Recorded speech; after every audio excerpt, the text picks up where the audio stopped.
Okay. See if the computer works. I've got a couple pages of maintenance stuff here, which I think I've really already talked about, but it's just a good review to go over. So various things about maintenance with the propeller.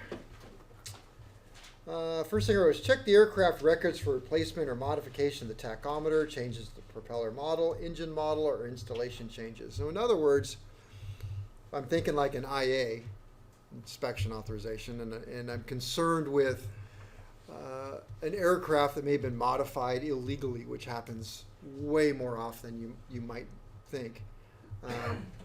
You want to make sure that the engine and propeller combination really belong together and go on the aircraft. It's just so easy to not pull spinners and verify part numbers of props. It's easy to do.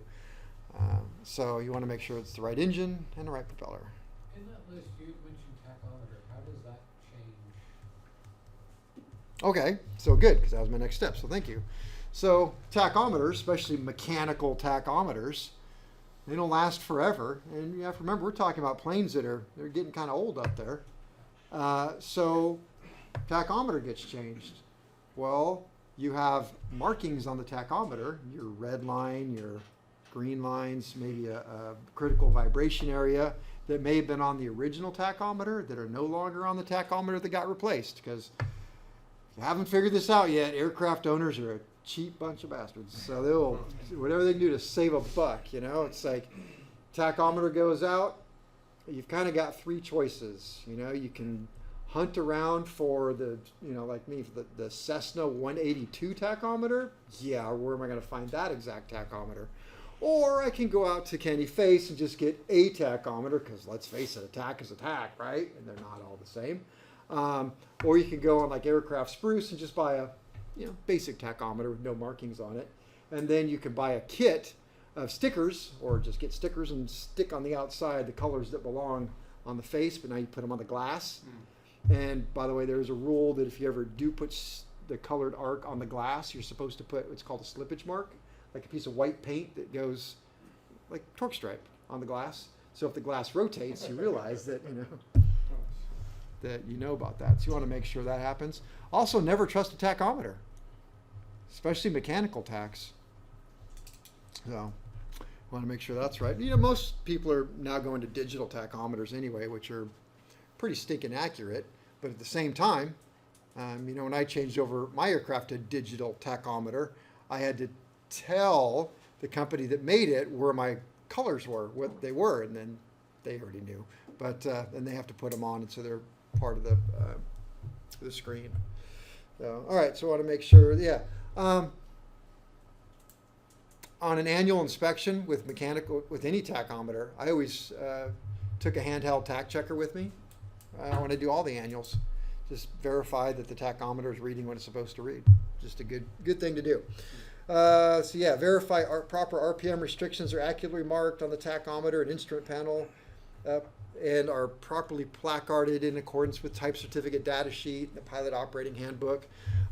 Every time I do an annual on an aircraft that I've never done one on before, it takes an hour or more, depending on the aircraft. I think the last time I did one was on a Piper Seneca, and it took me like an hour to verify every single placard was on the aircraft, and it takes a long time. But you got to do that, and that's all part of making sure everything's done right. Let's see. Yeah, check for accuracy of the tack.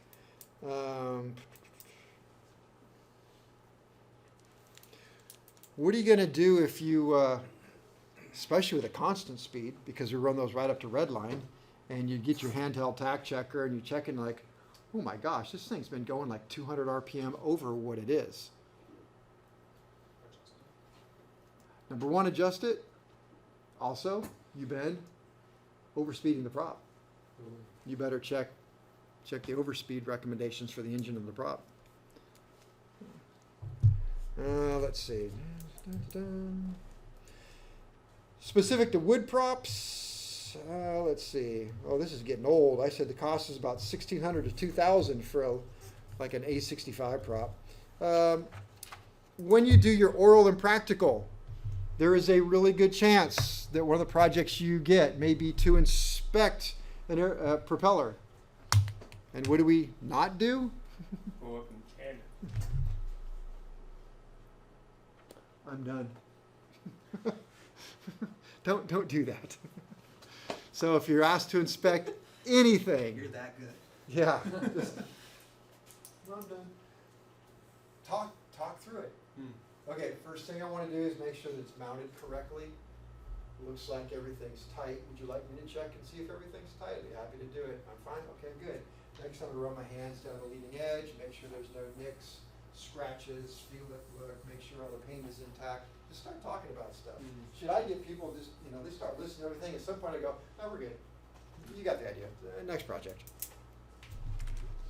So, let's see. What do we got? Wood prop. Suspect 4? Cracks, always number 1. Cracks. I don't care what it is. What do you expect? Cracks. I can't think of a single thing. Hey, got a tire. Cracks. I don't care. First thing, cracks. We're talking about wood, so we could get delamination. Anything can get dents in it, warping, damaged bolt holes.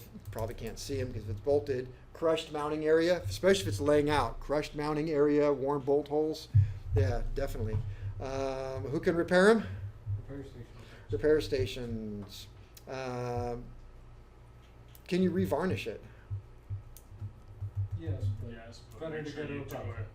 Yeah, just be careful because if you aren't careful with the varnish, what happens? Unbalance it. Yep. What color should the face of the prop be? Black. Specifically, Ford black. flat black. You can't use gloss black. That would be terrible. Phantom black. Yeah, you do not want. You want flat Phantom black. I don't know what phantom black is. Let's see. Let's see.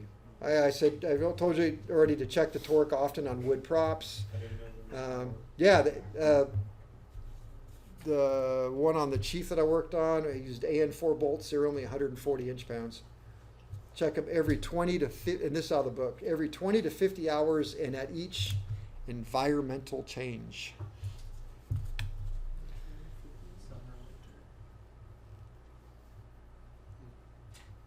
What's the torque of that thing? Anybody remember the torque? 175-pound male at a 33-inch. 31. rod. 31 inch rod. That's right. That's right. Let's see, check blade trapping. Let me see. Metal propellers. Inspect for cracks, chips, dents, etc. with the 4-power magnifying glass. Let's see. Yeah, dress out all chips and nicks. Talked about that. If you get a really big dent in there, you can use a little Bondo. Hide it. Yeah, don't do that. Talked about all that.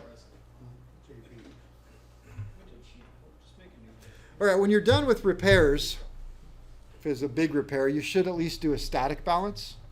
This is a static balance. We do have a static balancer over in the NDT room if you didn't notice it. The first rule about static balance is you must do it in a completely wind-free environment.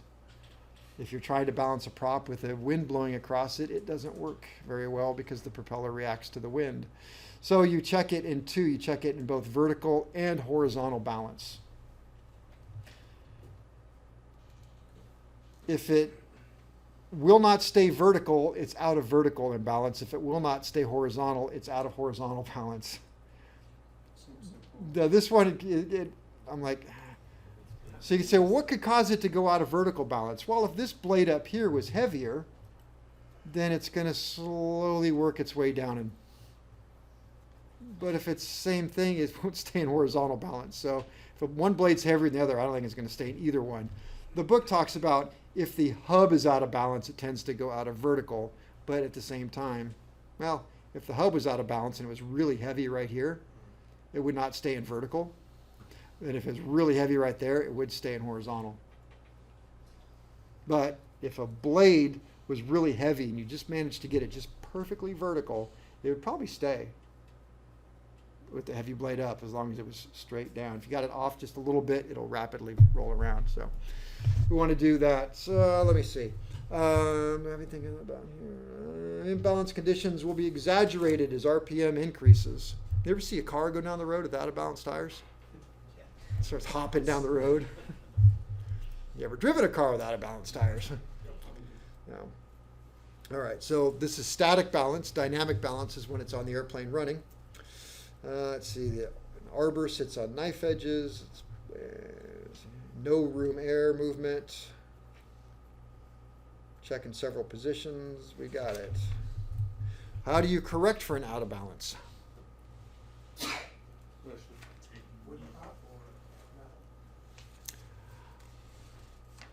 With wood.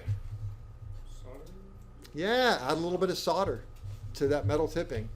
Add a little bit of solder or file a little solder off the other side. Whatever you got to do. All right, what about metal props? Take it off of the thickest part of where it's imbalanced and you shave it off. Put a nick in it. There you go. Put it. It's going to depend on the metal prop itself. Some of them have little attach points where you can get actual weights that belong on them. We'll talk. I'll show a picture next week. Some aircraft propellers have what's called Welch bolts that are hollow bolts where you can stuff lead wool inside of the bolt hole and cover that up, and so you can change out the lead wool. You could add a little paint.